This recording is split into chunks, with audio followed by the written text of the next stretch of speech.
Hello guys, today we have this 2-inch sandpipper here diaphragm pump, and as you can see here the noise is like air is coming from this diaphragm and the pump is not working.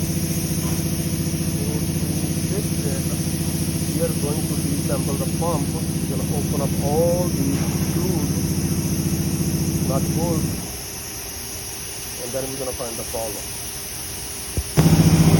Open the screw, the top screws, these bolts are 3, 4, and this is 5, 8, and 11. We have to assemble the pump, and the diaphragms look good on both sides.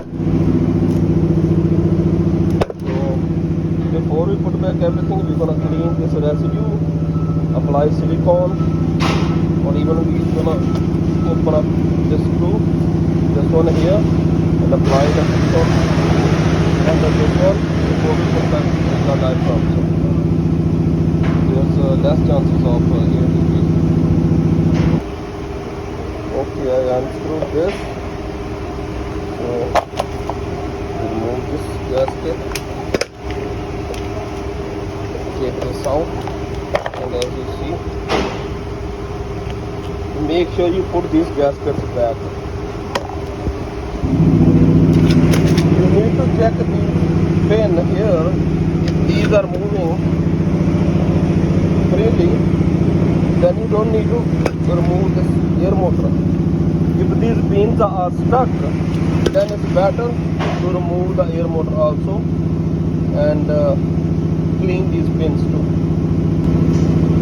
For now I am not removing the air motor. I am just going to clean, put the silicone and put everything back. If it didn't work, then we are going to open the motor and check if the motor is stuck. First thing, we need to stop the air leakage. Once no air is leaking, then we can check the motor. I am going to use this wire brush with the electric drill to clean all the residues and clean all the parts. As you can see, I clean these residues with a wire brush even on this one. So I am going to apply silicone here and here before I put back the diaphragm. I put the silicone on one side and the gasket is here.